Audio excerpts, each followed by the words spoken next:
2024년 여름훈련 집회 전체 주제는 그리스도를 체험하고 누리고 표현함 1번입니다. 이 그리스도를 체험하고 누리고 표현함이라는 이 제목으로 1년에 2번의 메시지를 할 것이고요. 그리고 총 4번에 걸쳐서 이 주제를 가지고 훈련할 예정이라고 했습니다. 그렇기 때문에 아마 여름, 겨울, 그리고 내년 여름, 겨울 해서 총 4번에 걸쳐서 이 그리스도를 체험하고 누리고 표현함이라는 주제를 가지고 훈련할 예정입니다.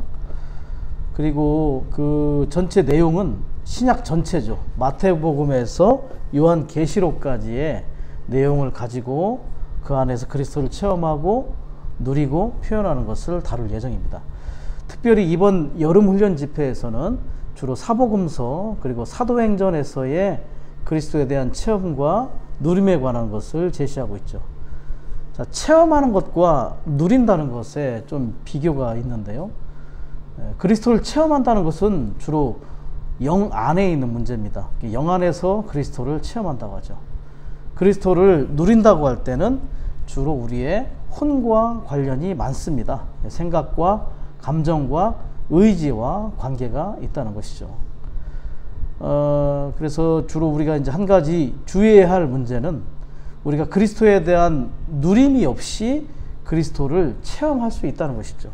우리의 혼 안에서의 그리스도에 대한 누림이 없이 다만 영 안에서 그리스도를 체험하는 것만이 우리의 교회 생활 가운데 있을 수 있다는 것을 주의할 필요가 있습니다. 누리는 문제는 우리의 혼에 달려 있어요. 그리스도에 대한 누림이 없이 그리스도를 체험하는 그러한 교회 생활을 하는 것에서 우리는 구출받을 필요가 있겠죠. 그리스도를 우리의 혼 안에서 합당하게 누리고 체험할 수 있도록 필요한 것은 우리의 혼이 더 변화될 필요가 있습니다. 우리의 혼이 온전하게 되면 될수록 온전하게 된 만큼 우리는 우리의 혼 안에서 그리스도를 더 누릴 수 있게 될 것입니다. 전체 표어를 보시면 4개의 표어가 있는데 첫 번째 표어는 의사로서 그리스도께서 사역하러 오시는 것에 대해서 얘기하죠. 두 번째는 하나님의 왕국에 관해서 얘기를 합니다. 이 두 표어는 마태복음에 관한 내용을 다루고 있어요. 그리고 세 번째 표어는 하늘과 땅을 연결하는 사다리이신 그리스도, 요한복음 내용이죠. 1장의 내용. 그리고 네 번째 표어는 신성한 삼일성에 관한 내용인데 특별히 사도행전에서의 그러한 신성한 삼일성에 관한 사도행전을 다루고 있음을 볼 수가 있습니다. 전체 12메시지를 이렇게 제목별로 살펴보면 1번부터 4번 메시지까지는 주로 마태복음을 다루고 있습니다. 그리고 4번 메시지에 약간 마가복음을 다루고 있죠. 그래서 1번부터 4번까지는 마태복음, 그리고 4번에서는 마태복음과 마가복음을 다루고 있습니다. 5번 메시지는 희년을 다루고 있죠. 누가복음을 얘기하고 있습니다. 누가복음. 그리고 6번부터 11번까지는 주로 요한복음에 관한 내용을 다루고 있는 거죠. 그리고 12번은 사도행전을 다루고 있습니다. 그래서 이번 여름훈련 집회에서는 마태복음, 그리고 마가복음, 누가복음, 요한복음, 그리고 사도행전에 관한 내용을 주로 다루고 있다는 것. 그리고 이 안에서 그리스도를 어떻게 체험하고 누리고 표현하는지를 다루고 있는 것을 우리가 알 필요가 있습니다. 자, 1번 메시지는 이제 마태복음의 주제는 뭡니까? 왕구주이신 그리스도를 얘기하죠. 특별히 왕국에 관한 얘기입니다. 그래서 1번 메시지 안에서는 마태복음에서의 왕구주이신 그리스도를 체험하고 누리는 것이죠. 마태복음은 주로 왕국의 문제를 다루고 있어요. 그래서 모든 장과 절의 핵심 내용이, 모든 항목이 왕국입니다. 그렇기 때문에 왕구주이신 그리스도를 제시하고 증거하는 책이다, 이렇게 얘기할 수 있겠죠. 그리고 책 전체, 마태복음 전체가 왕국에 대한 그림책이다, 이렇게 얘기할 수 있겠어요.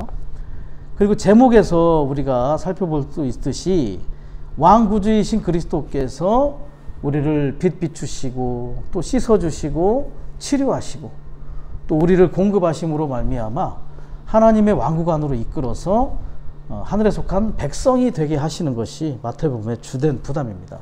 그래서 마태복음에서의 하나님의 의도는 사람의 인성, 즉 변화된 인성을 가진 하나님 사람들의 인성으로 그분의 왕국을 세우는 것이다, 이렇게 얘기하겠습니다. 그래서 그분의 그러한 공급과 또 빛빛 주심과 씻음과 치료와 이런 것들을 통해서 우리의 인성이 변화되어 합당한 인성 안에서 그분의 왕국이 세워지는 것을 우리는 마태복음에서 누릴 수 있고 또 체험할 수 있는 것입니다. 자, 제목을 한번 보시면 큰 빛, 권위를 가지신 분, 의사, 신랑, 생배의 조각, 새 포도주이신 그리스도. 로마 숫자가 다 이 제목과 연관이 있습니다. 1번부터 6번까지 다 한 항목씩 로마 숫자를 담당하고 있죠. 그리고 새 포도주는 새 가죽 부대와 함께 제시가 되어 있죠. 자, 1번입니다. 그리스도는 어둠에 앉아있는 사람들을 비추고 죽음의 땅과 죽음의 그늘에 앉아있는 사람들에게 떠오르는 큰 빛이시다. 큰 빛이신 그리스도. 빛은 골로새서 라이프스타디에서 임재와 동일한 것이라고 우리는 말하고 있어요. 그래서 빛이 있다는 것은 그분의 임재가 함께한다는 것을 보여주고 있죠. 어둠에 앉아있는 사람들, 불의하다는 거죠. 의가 없습니다. 어둠에 앉아있기 때문에. 그렇지만 그들은 어둠에 있을 뿐만 아니라 죽음 안에 있었죠. 그렇지만 그리스도께서 큰 빛으로 그들에게 오셨을 때에 그 빛의 임함을 통하여 그들은 치료를 받고 그분의 임재 안에 있게 되는 그런 상황을 체험할 수 있는 것이죠. 특별히 그 마태복음이나 이런 데 보면 갈릴리에서 주님께서 나를 따라오십시오 라고 이렇게 얘기했을 때 베드로와 안드레는 그물을 버리고 예수님을 따라가죠. 그리고 야고보와 요한은 배와 아버지를 떠나서 주님을 따라가는 걸 볼 수 있습니다. 그 큰 빛이 이 젊은이들을 아주 매혹시키는 거죠. 그래서 우리는 빛 가운데 그분을 볼 수 있도록 우리 안에 있는 모든 관념들이 다 사라질 필요가 있습니다. 관념이 없을 때 우리는 빛을 보게 되고 그분에 대한 계시가 임하는 것을 체험할 수 있다는 거죠. 자, A번, 이렇게 빛으로서 사람들에게 오셔서 그들을 평안의 길로 안내하는 근거는 어디에 있냐면 긍휼히 여기시는 마음이 그것의 근거라는 것입니다. 하나님의 긍휼히 여기시는 마음. 그래서 돋는 해가 높은 곳에서 우리에게 임하여 어둠과 죽음의 그늘에 앉아있는 사람들에게 빛을 비추어 우리의 발을 평안의 길로 안내할 것이다. 자, 긍휼이 있고요. 누가복음 1장 그 78, 79절에 자비를 얘기합니다. 자비, 하나님의 자비. 그리고 에레미야 애가의 3장에서 나오는 건 자애를 얘기해요. 자애. 긍휼이 있고 자비가 있고 자애가 있습니다. 자비라는 말은 우리에 대한 아버지의 내적인 애정을 자비라고 합니다. 근데 자비가 긍휼보다 더 커요. 더 크고 더 섬세하고 더 풍성함을 우리는 볼 필요가 있습니다.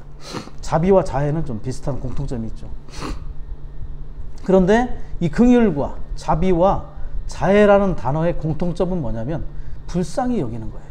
사실 우리는 어둠 가운데 있었고 죽음의 그늘 가운데 있었던 아주 가련한 상태에 있었죠. 그렇기 때문에 그분이 우리를 불쌍히 여기지 않았다면, 우리를 긍휼히 여기지 않고 자비와 자애로 대하시지 않는다면 우리는 구원받을 길이 없었다는 것을 알 필요가 있습니다.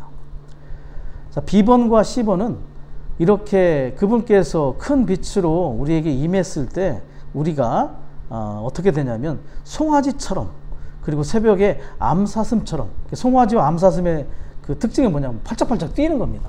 뛰는 것은 성경에서 부활을 강조해 주고 있어요. 그래서 그 빛이신 그분이 우리에게 임재와 또 자애와 자비와 긍휼로 우리를 대해 주실 때 우리는 그분 안에서 참된 부활을 체험하게 될 것이다. 그리고 D번부터는 이제 우리가 그 빛이 됩니다. 여호와를 사랑하는 사람들은 힘있게 돋는 해와 같게 하여 주십시오. 그분이 돋는 해였고 우리도 돋는 해와 같은 그러한 존재가 될 수 있다는 거죠. 자, 이건 기도죠. 2번에서는 의인들의 길은 여명의 빛 같아 점점 더 밝게 빛나 한낮에 이른다. 자, 의인들이라고 얘기했어요. B번에서는 의의 해라고 했죠. 이 해는 의의 해입니다. 물론 긍휼히 여기는 마음이 있지만 우리는 그 의의 해에 의해서 우리는 의인들이 될 수가 있어요. 불의한 사람들이었지만 어둠 가운데 있는 불의한 사람들이 의의 해의 비춤을 통해서 의로운 의인들이 될 수 있습니다. 그 하나님의 거룩한 속성이 네 가지가 주된 게 있는데 사랑, 빛, 거룩, 의가 있죠. 이게 주된 네 가지 속성인데 빛과 의과 관련이 많아요. 빛과 의. 빛 가운데 있을 때 우리는 의롭게 됩니다. 어둠 가운데 있을 때 불의하게 되잖아요. 범죄도 많이 일어나고. 그렇지만 빛이 임할 때 우리는 의가 함께 온다는 것을 알 필요가 있습니다. 그래서 우리는 이 빛에 의해 의인들이 되는데 이 의인들은, 이 길은, 그들의 행함은 여명의 빛 같아서, 마치 여명의 빛이라는 것은 해가 신선하게 새벽에 떠오르는 것을 얘기하는데 매일 새로운 시작을 갖도록 우리가 부흥되는 것을 상징합니다. 그래서 우리는 매일 아침마다 의의 태양이신 그분을 바라볼 필요가 있어요. 그럴 때 우리는 매일매일 조금씩 더 빛나게 돼서 한 낮에 이른다. 낮이라고 하는 것은 왕국과 관련이 있습니다. 그래서 우리는 왕국에 이르기 위하여 계속해서 매일 아침마다 의의 해이신 그분을 만나고 바라보고 그분에 의해서 부흥되는 생활을 할 필요가 있다는 것이죠.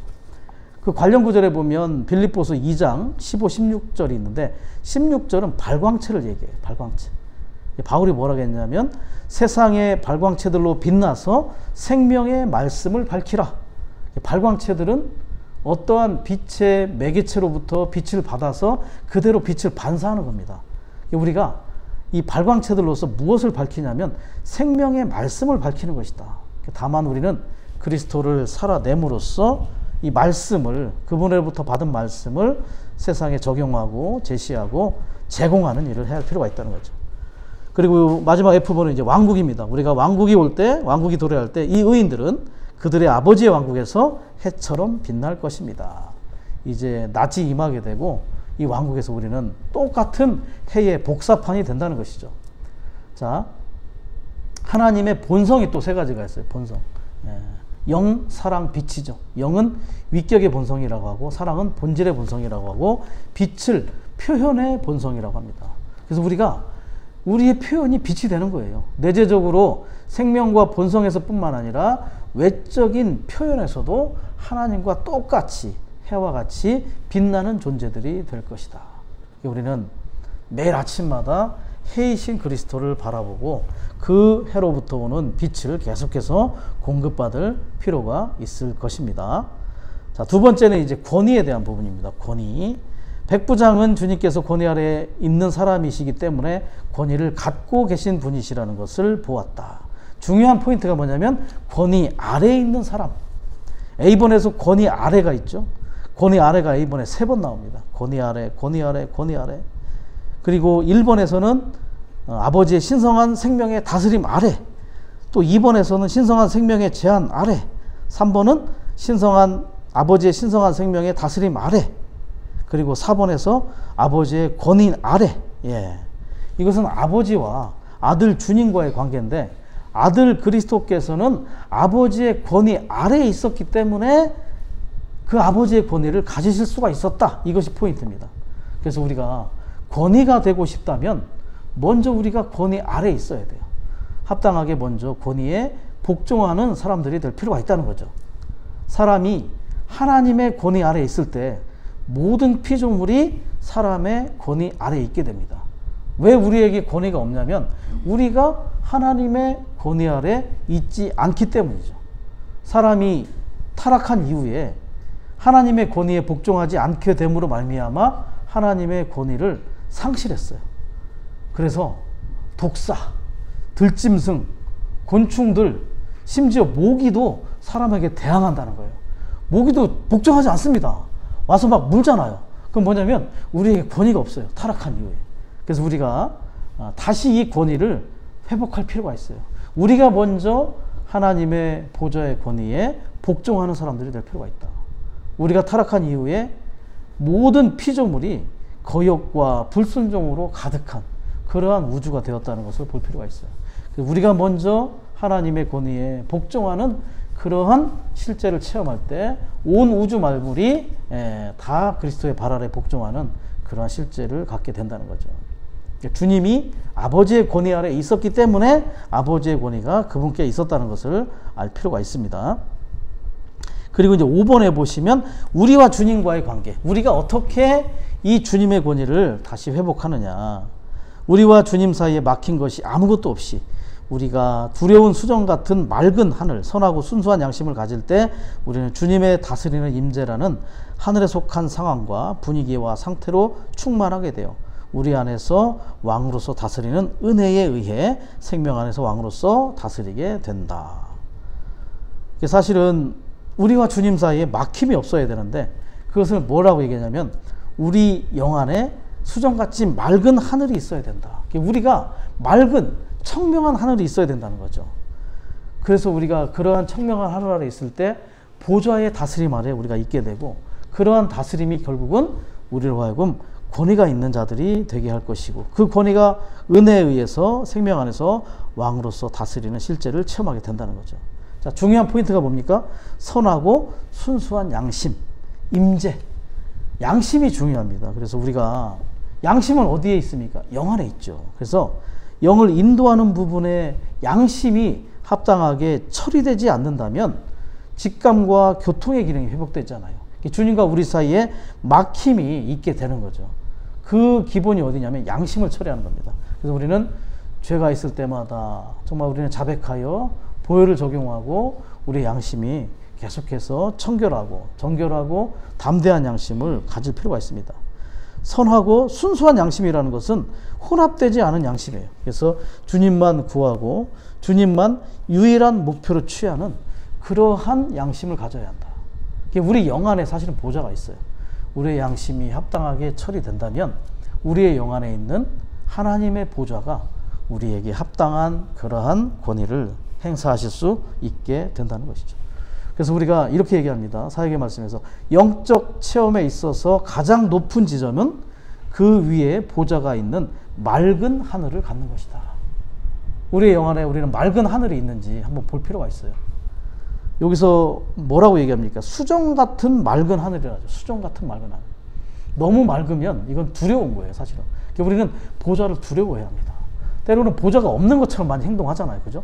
마치 하나님의 권위와 다스림이 없는 것 같이 행동하는데 우리가 영적인 하늘이 맑으면 맑을수록 우리는 맑은 하늘 가운데 이 보좌의 다스림을 두려움 가운데 체험하게 될 것입니다. 그리고 히브리서 4장 16절이 관련 구절이죠. 은혜의 보좌, 그 보좌, 그 하늘에 그 보좌가 우리의 영 안에 있고 그 보좌는 바로 은혜의 시작점입니다. 그래서 우리는 하나님과의 그러한 꺼리낌 없고 막힘이 없는 그러한 순수한 양심, 영 안에서의 모든 그러한 막힘이 없는 상태를 유지할 때 우리는 보좌로부터 합당한 은혜를 체험하는 실제를 갖게 될 것입니다. 계속해서 우리는 정말 주님의 임재 가운데 나갈 수 있기를 원하고 임재 안에서 방해가 나는 모든 요소들을 하나하나 처리하는 실제를 갖기 원합니다. 자, 백부장은 주 예수님의 권위를 인식했다. 첫 번째는 권위 아래에 있는 것이 중요하고 그리고 주님의 권위를 인식하는 것이 중요합니다. 주님과 관련하여 주님의 권위는 주로 그분의 말씀에서 행사된다. 그리고 우리와 관련하여 주님의 권위는 그분께서 우리 안으로 주입하신 믿음을 통해 행사된다. 자, 이 백부장과 주 예수님의 대화를 보면 알 수 있어요. 이 상황은 뭐냐면 백부장의 종이 중풍병에 걸려가지고 주 예수님을 찾아가죠, 백부장이. 그리고 나서 뭐라고 하냐면 말씀만 하십시오. 제가 저희 집에 모실 자격이 없습니다. 다만 말씀만 하십시오. 그러면 낫게 될 것입니다. 그래서 주 예수님의 권위를 알았어요. 그리고 말씀이 권위가 있다는 걸 알았어요. 그리고 나서 그는 믿음이 있었어요. 그분이 말씀하시면 나의 종이 나을 것이다. 그랬더니 8장 13절에 뭐라냐면 그대가 믿은 대로 될 것입니다. 그리고 10절에서는 뭐라냐면 이스라엘에 있는 그 어떤 사람에게도 이렇게 큰 믿음을 보지 못했다. 주님은 이 유대인들보다 이 이방인 이 백부장이 훨씬 더 믿음이 많다는 것을 보게 된다는 거죠. 결과적으로 주님의 말씀하심이 백부장의 종을 치료하게 됐고 그리고 두 번째 백부장은 그러한 믿음을 갖고 있었기 때문에 치료를 할 수 있었다. 근원은 뭡니까? 주 예수님께서 권위가 있다는 것을 그는 인식하고 있었다는 것. 세 가지 중요한 것, 권위 아래에 있는 것, 주님의 권위 아래에 있는 것, 주님과의 관계에서 막힘이 없는 것, 그리고 그분의 권위를 인식하는 것, 그분의 말씀의 권위가 있다는 것을 아는 것, 그리고 우리는 믿음을 사용하는 것. 그럴 때 우리는 그분의 합당한 권위가 우리에게 행사되고 우리도 동일하게 그러한 권위를 은혜 안에서 사용하는 자들이 될 수 있을 것입니다. 세 번째는 권위를 가진 분으로서 주 예수님이 가르치셨다. 자, 공허한 지식을 가르쳤던 율법학자들에게는 권위도 능력도 없었지만 하나님께 권위를 받은 선생으로서 하나님에 의해 실제들을 가르치신 주 예수님은 사람들을 굴복시키는 영적인 능력뿐만 아니라 신성한 다스림에 복종시키는 신성한 권위도 있으셨다. 예. 자, 여기서 두 번째, 실제라는 말, 실제.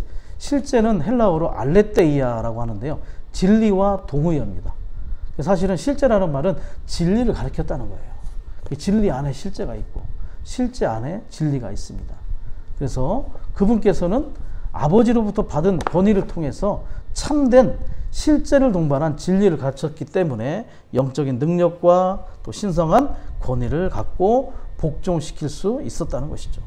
우리가 흔히 복음 전파를 할 때 우리는 하나님의 말씀을 이방인에게 설득하는 게 아닙니다. 이 말씀을 믿으라고 설득하는 것이 아니라 이 말씀의 권위를 가지고 그를 복종시키는 거예요. 그렇기 때문에 우리는 복음을 전할 때 경륜의 영이 임할 수 있도록 기도하는 겁니다. 그래서 그 사람을 말씀으로 굴복시키는데 그렇다고 굴복시키려 하지 말고 말씀의 권위로 그분께서 굴복시키실 수 있도록 우리는 그분께 길을 열어드릴 필요가 있죠.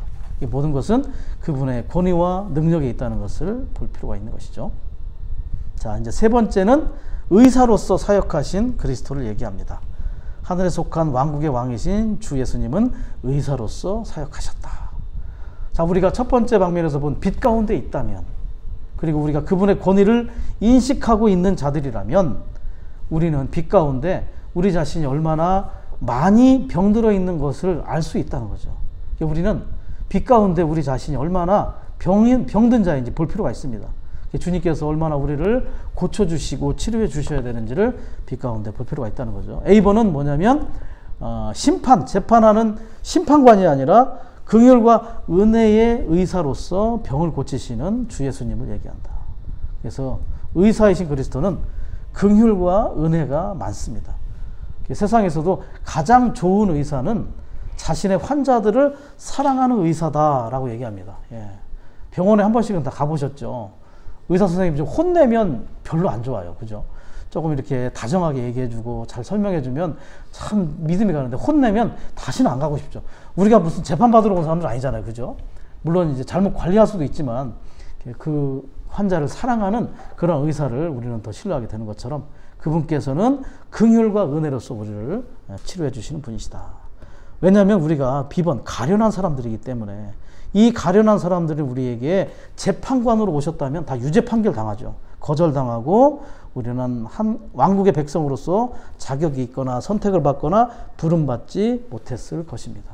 그분은 우리에게 긍휼과 은혜로 계속해서 반복됩니다. 긍휼과 은혜, 자비 이런 것들이. 왕국은 그렇기 때문에 어떠한 통치 그리고 제한 이런 것들이 있지만 긍휼과 은혜 안에서 이 왕국을 체험할 필요가 있다는 것을 다시 한번 생각해 봐야 됩니다.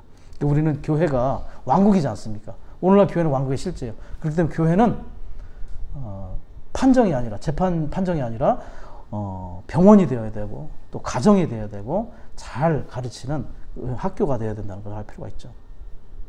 한 가지 좀 제시해 드리고 싶은 게 B번에 보면 그 관련 구절 중에 마태복음 8장 부분이 나병 환자를 치료하는 부분이 있어요. 우리가 흔히 사복음서를 이야기할 때 마태복음을 교리적인 순서로 저술되어 있다 들어보셨습니까? 교리적인 순서. 그리고 마가복음은 역사적인 순서로 저술되었다.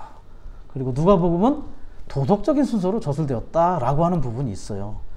자, 말 그대로 역사적인 건 뭐냐면 시간적인 순서가 있다는 뜻입니다. 시간적인 순서대로 저술이 되었다. 한 가지 예를 들자면 여기서 마태복음 8장에 나오는 나병 환자의 그 치료가 있고요.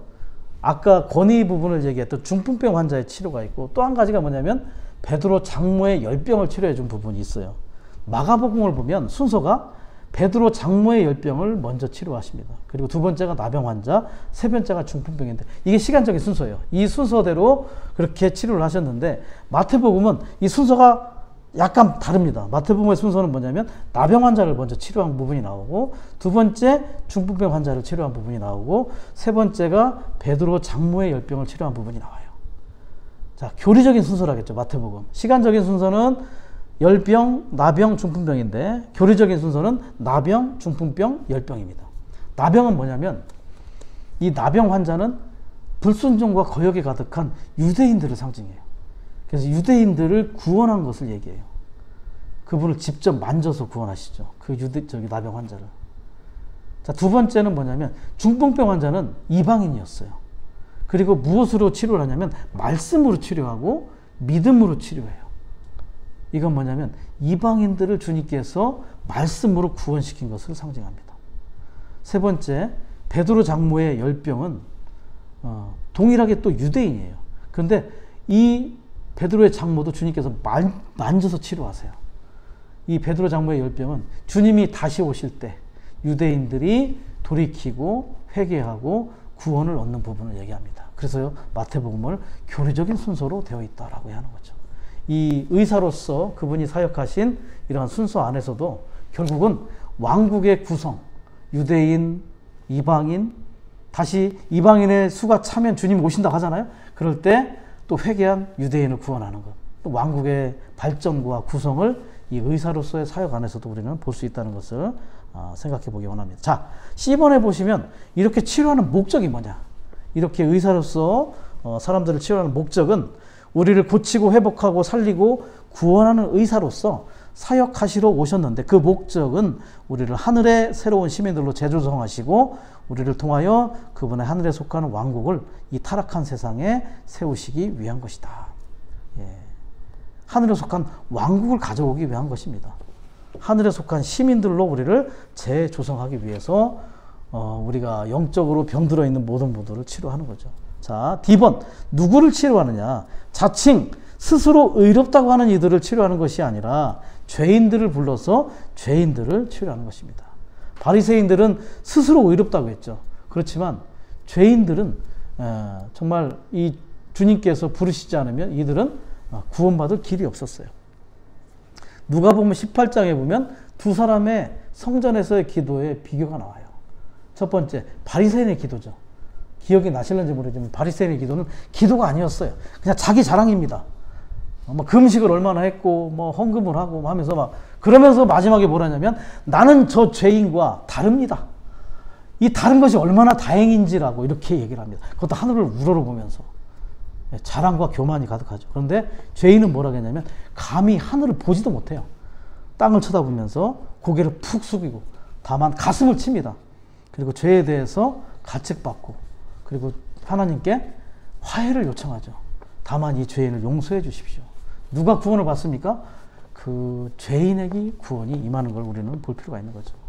자, 우리는 스스로 의롭다는 그러한 이들이 아니라 죄인들을 부르셔서 그들을 영적인 치료를 해주시는 거죠. 사실은 누가 더 중병이냐? 죄인보다는 그 바리새인이 더 심한 중병에 걸린 거를 본인 스스로가 모르는 거죠. 사실 환자가 제일 치료하기 어려운 사람이 누구냐면 자기가 병자라는 걸 모른다는 거예요. 자기가 이러한 환자라는 사실을 모르는 사람을 치료하기가 제일 어렵다는 거예요. 자기가 얼마나 중병에 걸렸는지 안다면 그것이 바로 치료의 시작이라는 걸 볼 필요가 있는 거죠. 이번에 보면 우리의 의사이신 주님은 우리의 영적인 질병을 치료하시면서 주로 우리의 영과 혼을 치료하신다. 세대들과 죄인들은 신체적으로 병든 것이 아니라 영적으로 병들어 있었다. 이게 바로 오늘 우리에게 적용된 실제입니다.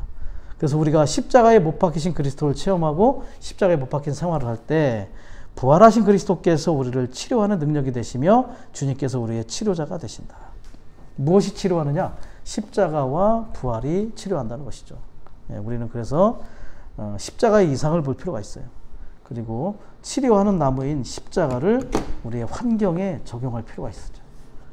거기에 관련 구절 출애굽기 15장은 뭘 얘기하냐면 마라의 쓴물의 체험입니다. 예, 그 쓴물이 결과적으로 나무를 던졌을 때 그 나무가 상징하는 것은 바로 십자가의 그러한 달리신 그리스도의 그러한 상징을 얘기하는 거죠. 그렇기 때문에 십자가를 환경에 적용할 때 쓴 물이 단물이 될 것이다. 무엇으로? 그리스도의 부활 능력으로 이것이 가능하게 한다. 그래서 우리는 끊임없이 십자가와 부활 안에 들어갈 필요가 있습니다. 그 모든 영적인 실제가 어디에 있어요? 오늘 우리의 영 안에 있어요. 우리의 영 안에서 그 영이 통과하신, 그 영이신 그리스도께서 과정을 거치신 것을 우리가 적용할 수 있다면 우리는 모든 방면 안에서 이렇게 치료하는 십자가와 부활의 실제를 체험할 수 있다는 것을 보게 되는 거죠. 그분은 의사로서 이렇게 우리에게 긍휼과 은혜로서 치료의 실제를 가져오셨다는 것을 볼 수 있게 원합니다. 자, 네 번째는 이제 신랑입니다. 신랑. 의사와 신랑은 우리에게 즐거움을 주는 존재입니다. 의사는 왜 즐거움을 주죠? 병을 고쳐주니까 즐겁잖아요. 그죠? 아픈 곳이 이제 사라지니까. 신랑은 왜 즐겁습니까? 신부를 맞이하니까 즐겁죠. 더 즐거운 존재는 뭐겠습니까? 의사와 신랑. 신랑이 더 즐거워요. 신랑은 최고로 즐거운, 그 결혼식 날 최고로 즐거운 거기 때문에. 그래서 그 즐거운 신랑이 우리에게 계속해서 즐거움을 주는 실제를 가져온다는 것을 보게 되는 거죠. 의사와 신랑은 다 즐거움을 주는 존재이다. 왕이신 구주는 먼저 그분을 따르는 사람을 낫게 하셨고, 의사로서. 그 다음에 그를 신랑의 친구들이 되게 하셨고, 결국에는 그들을 신부로 삼으실 것이다. 예. 빛으로 오셔서 우리를 따르게 하시고, 또 권위를 인식하게 하셔서 우리의 중풍병을 치료해 주시고, 또 의사로서 우리의 영적인 모든 질병들을 다 영과 혼에 있는, 특별히 혼에 있는 모든 질병들을 또 치료해 주시고, 또 그분의 임재 안에 살게 해서 그분을 신랑으로 누리게 함으로 결국은 그분은 우리를 신부로 삼으시게 될 것이죠. 신부는 결국 뭐가 됩니까? 군대가 될 것이고, 이기는 신부 군대는 아마겟돈 전쟁에서 세상 정부를 끝내고 큰 돌이 돼서 결과적으로 큰 산을 이뤄서 왕국을 가져오는 것입니다. 이것이 마태복음의 목적이에요. 우리를 구원하시고 치료하시고 신부가 되게 하시고 군대가 되게 하시고 결국은 왕국을 가져오게 되는 것이죠. 자, B번입니다. 우리의 생명이 회복될 수 있도록 그분을 우리의 의사로 붙잡아야 할 뿐 아니라 그분의 임재하는 사는 기쁨을 갖도록 그분을 우리의 신랑으로 붙잡아야 한다. 붙잡아야 한다. 예. 제가 이걸 헬라어 단어를 찾아봤어요. 붙잡다. 그랬더니 헬라어가 카탈람바노, 좀 어렵습니다. 카탈람바노 무슨 뜻이냐? 붙잡다라는 말도 있고 따라잡다라는 말도 있고 이해하다라는 말도 있어요. 예. 이해를 해야 돼요. 우리가 정말 우리의 내적인 존재 안에서 의사와 신랑이신 그리스도를 이해할 수 있어야 합니다. 올바르고 합당한 이해가 있을 때 우리는 따라잡게 되고 붙잡을 수 있는 겁니다. 우리는 우리에게 이해력을 달라고 주님께 구할 필요가 있어요. 당신이 의사이신 것을 내 안에서 이해하게 해주십시오. 당신이 참된 신랑이심을 이해하게 해주십시오. 예. 예. 신랑을 이해 못하는 신부, 얼마나 어려워요. 그죠? 예. 저도 결혼 생활을 하고 있지만 어떤 때는 자매가 저를 이해를 못할 때가 있는 것 같아요. 저도 뭐 자매를 이해를 못할 때가 있겠지만 정말 답답하죠. 그죠? 뭔가를 하기가 쉽지 않을 때가 있어요. 이해가 있어야 돼요. 합당하고 올바른 이해. 그분의 경륜에 관한 이해를 한다면 우리는 합당한 신부로서, 그리고 우리는 치료를 받는 그러한 환자로서 의사와 신랑을 아주 굳건하게 붙들 수 있는 존재가 되겠죠. 자, 그리고 그 영께서 아버지에 의해 임무를 수행하도록 보냄을 받으셨는데 그 임무는 그리스도의 풍성으로 우리를 아름답게 하여 그리스도의 신부가 되게 하는 것이다. 자, 그 영께서 이 일을 하십니다. 창세기에 보면 이삭의 아내를 얻기 위해서 아브라함이 종을 보냅니다. 그래서 그 종이 이삭의 아내를 얻으러 가게 되죠. 그리고 나서 리브가를 만나고 음과 금을 주고, 그리고 나서 리브가를 데려오게 됩니다. 자, 그 영이 바로 아브라함의 종과 같은 겁니다. 그 영께서 끊임없이 일하심으로 우리를 그리스도의 풍성으로 채우고 아름답게 해서 신부로 단장시키는 일을 하는 거죠. 은과 금을 리브가에 줬어요. 예. 은과 금을 받은 리브가가 뭐 속물이 아닙니다. 은은 그리스도의 구속을 상징하고 금은 아버지의 신성한 본성을 상징하는 거죠. 그래서 우리는 신랑으로부터 구속과 그리고 신성한 아버지의 본성을, 그 아버지의 모든 재산과 유산을 다 받는 교회가 될 필요가 있어요. 그렇기 때문에 우리가 그리스도와 신부가 되는 것은 그 영이 우리 안에서 계속해서 그분의 풍성한 공급을 주는 것에 달려있다는 것을 볼 필요가 있죠. 자, 5번은 이제 생배 조각과 새 옷이신 그리스도를 얘기합니다. 생배 조각과 새 옷. 자, 목적은 새 옷이죠. 옷은 뭐냐면 우리로 하여금 합당한 행위를 갖게 하고 자격을 갖추게 합니다. 결혼식에 결국은 참여하게 되는데 왕국에서 결혼식에 참여하는 조건이 뭐냐면 결혼 예복을 입어야 돼요. 의죠, 의. 객관적인 의와 주관적인 의. 우리는 자격을 갖춰야 됩니다. 우리는 그래서 새 옷을 입을 필요가 있죠. 성경에서 새자가 들어간다는 것은 하나님이 내용으로 들어가 있다는 얘기입니다. 하나님 외에 어떤 것도 새 것이 없어요. 그분은 새 옷이시고 또 새 포도주이시고 새 가죽부대이심을 우리는 볼 필요가 있죠. 자, 생배라고 얘기할 때 생배는 뭐냐면 천을 얘기합니다.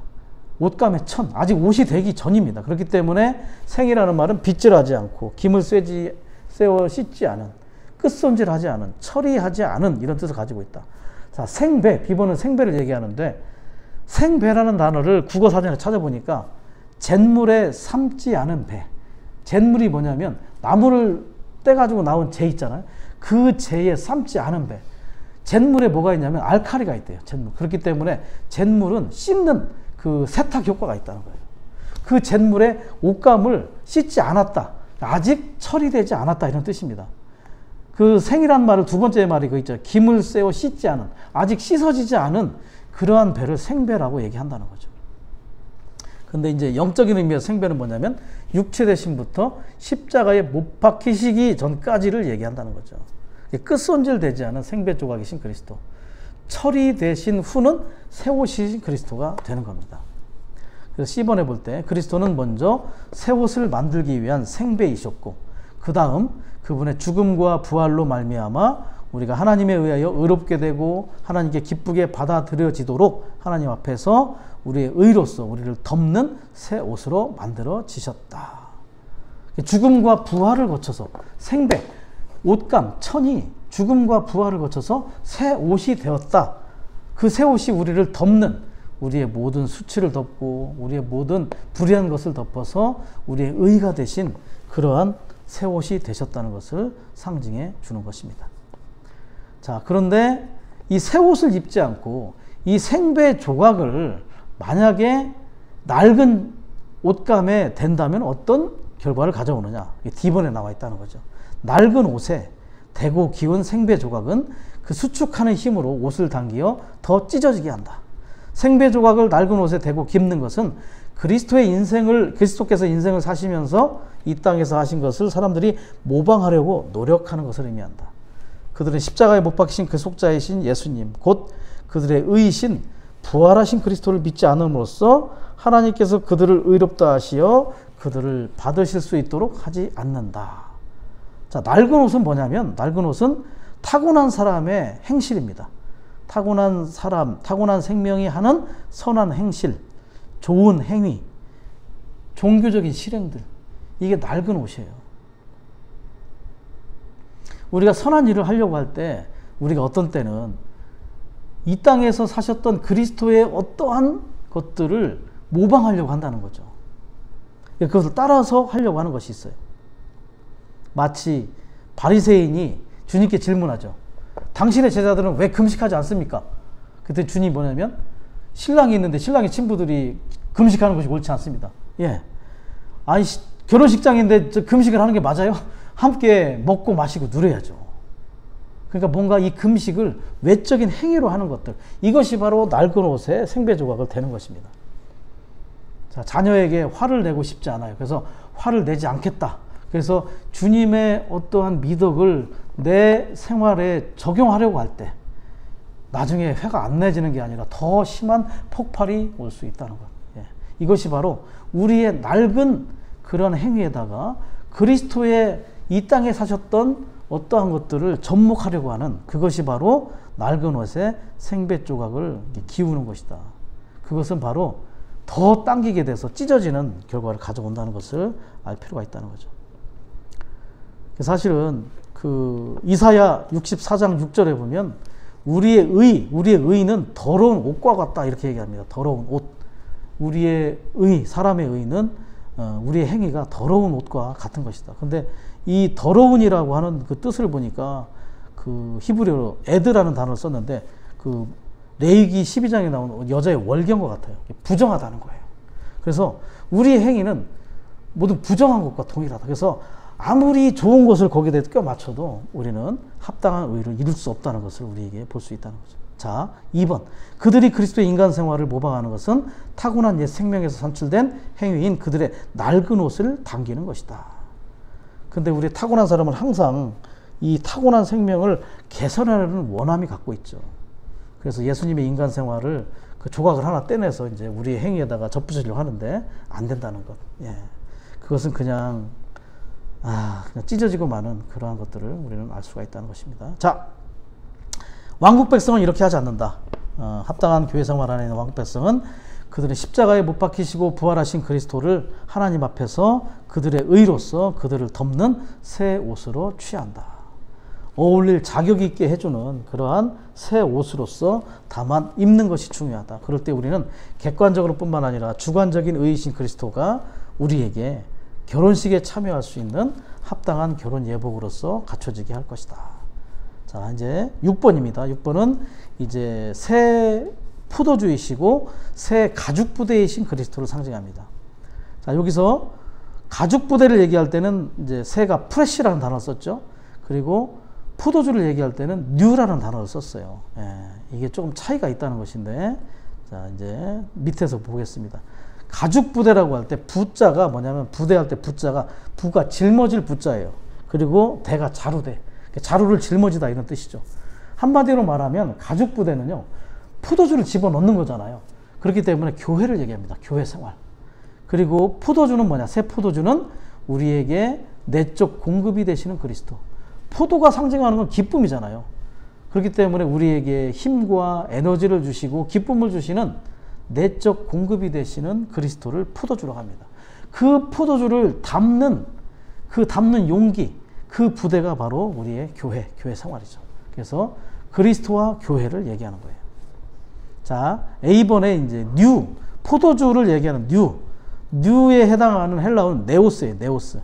자, 네오스에 해당하는 헬라어 단어는 시간상의 새로운, 최근에, 최신의, 새로 소유한 것을 의미한다. 그래서 포도주는 항상 최신의 포도주를 마셔야 된다. 이거죠. 최신의 포도주. 늘 신선하고 최신의, 시간상으로 최신의, 최근의 포도주를 우리는 계속해서 마실 필요가 있다. 자, 새 포도주는 힘을 북돋아주는 새 생명이신 그리스도를 상징하는데, 이 생명에는 우리를 강화하고 활력 있게 하고 매우 기쁘게 하는 힘을 북돋아주는 능력이 있다.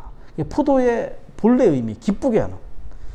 그분으로부터 오는 공급이 우리를 기쁘게 하고 활력 있게 하고 강화시켜주고 힘을 북돋아주는 그러한 능력이 있다. 그런데 이 새 포도주는 항상 최신의 시간상 새로운 그러한 포도주를 의미한다는 것을 볼 수 있기 원합니다. 아까 이제 새 옷을 우리가 누렸잖아요. 그래서 이 새 옷과 새 포도주를 함께 체험한 사람이 누구냐면 바로 누가복음 15장의 탕자입니다. 탕자. 탕자는 아버지 집에 돌아왔을 때 제일 좋은 겉옷을, 그를 덮기 위해서 겉옷을 입혔어요. 그리고 나서 살진 송아지, 내적인 만족을 위해서 살진 송아지를 아버지께서 제공해 주셨죠. 우리는 그래서 우리가 주님으로부터 거듭났을 때 우리는 겉옷을 그분으로부터 입게 되고 계속해서 우리는 살진 송아지와 새 포도주를 계속해서 공급을 받는 실제를 가져오게 된다. 그래서 우리가 그리스도의 모든 풍성을 누릴 수 있는 이러한 교회 생활을 우리는 더욱더 사모할 필요가 있겠습니다. 자, 모든 종교는 낡은 가죽 부대이다. 새 포도주를 낡은 가죽 부대에 넣으면 새 포도주에 발효시키는 힘이 그 가죽 부대를 터뜨려 버린다. 새 포도주를 낡은 가죽 부대에 넣는 것은 열광하게 하는 생명이신 그리스도를 어떤 종교 안에 넣는 것이다. 종교적인 생활과 이 새 포도주는 어울리지 않는다는 것을 보여주죠.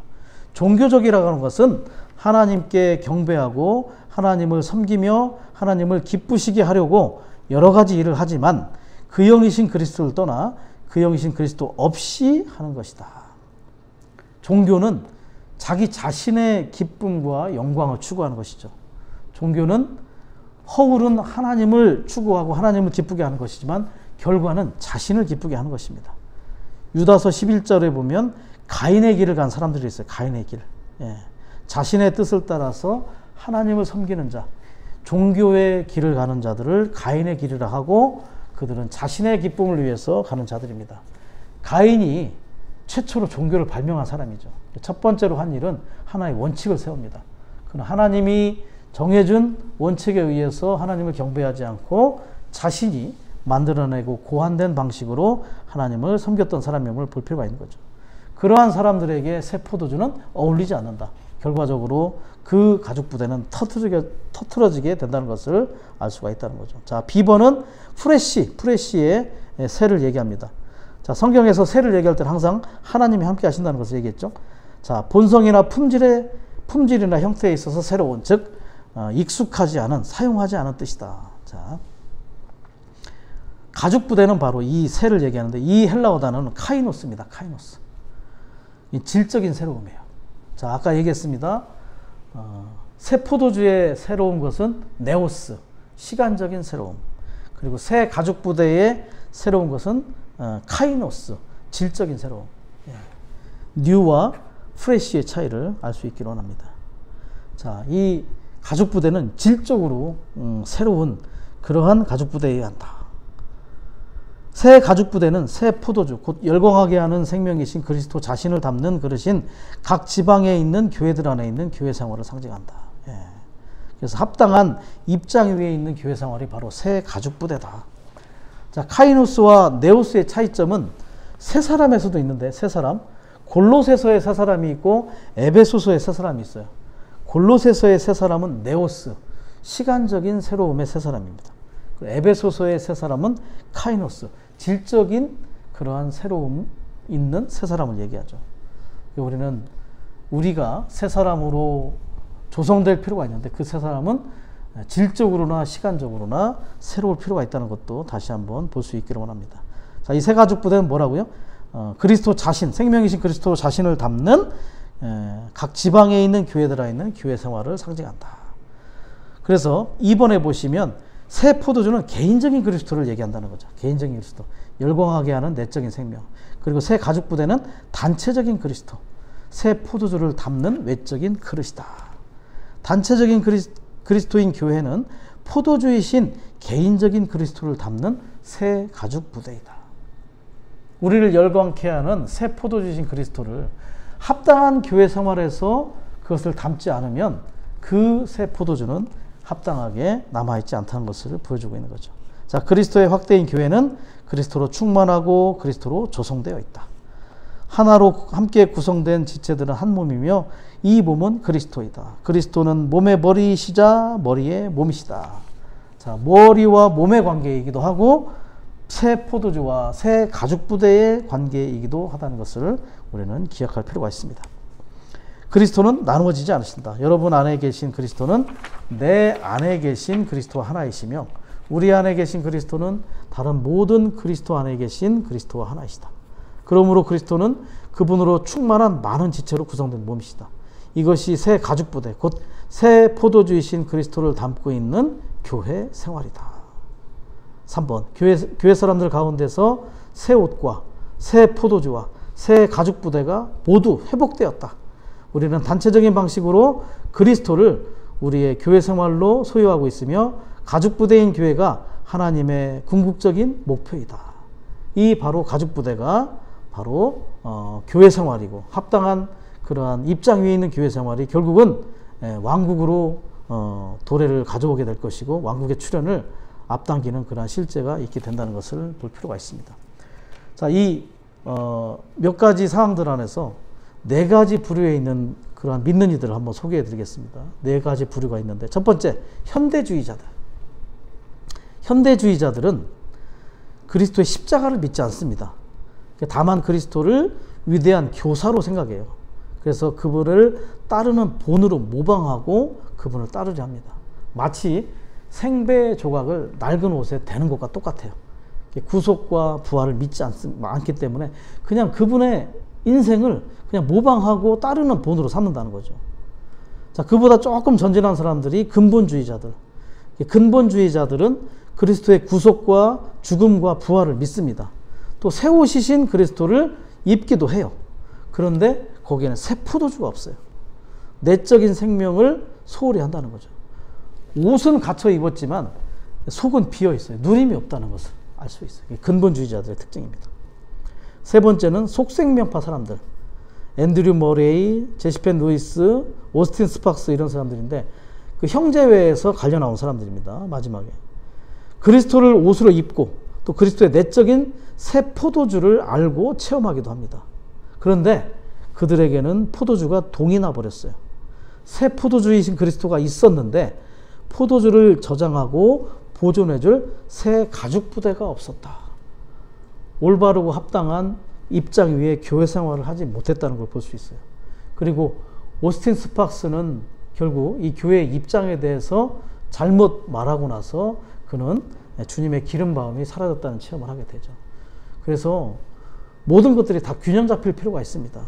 새 옷도 필요하고 내적으로 새로운 포도주의 누림도 필요하고 그리고 이 새 포도주를 잘 저장할 수 있는 합당한 입장 위에 있는 교회 생활도 이 새 가죽 부대도 너무나 필요하다는 거죠.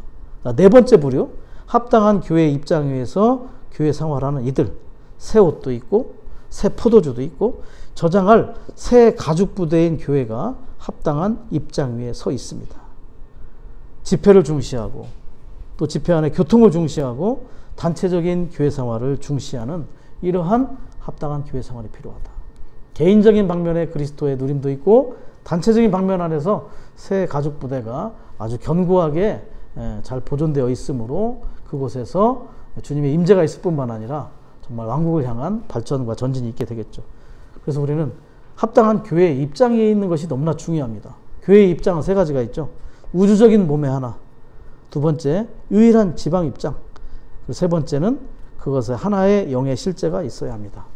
우주적인 몸의 하나는 보이지 않는 부분이죠. 유일한 지방 입장, 지방 입장은 보이는 부분입니다. 그렇지만 지방 입장은 절차에 불과하고 우주적인 몸의 하나가 목적을 이야기합니다. 그렇기 때문에 우리는 우리의 지방들 안에서 우주적인 몸의 건축을 위하여 하나의 영 안에서 하나의 영의 실제를 누리며 우리는 개인적으로 단체적으로 그리스도를 누리고 왕국의 실제에 참여함으로 말미암아 왕국의 출현 때에 우리가 합당한 인성을 소유한 자들로서 그분의 왕국을 구성하는 이기는 자들로 발견되는 실제를 더 체험할 필요가 있습니다. 이것이 바로 마태복음 안에 있는 왕구주께서 왕국을 가져오기 위해서 우리를 큰 빛으로 인도하시고 또 권위로서 합당하게 행사함으로 말씀과 믿음 안에서 우리를 구출하시고 또 의사로서 우리를 치료하시고 또 우리가 새 옷으로 그분을 합당한 자격을 갖추게 하고 새 포도주이신 그리스도를 누림으로 말미암아 우리가 우리 안에 내적인 충만을 갖게 하고 새 가죽 부대인 합당한 교회 생활을 위해서 우리는 왕국을 향하여 전진하는 실제를 체험하게 될 것입니다. 아멘.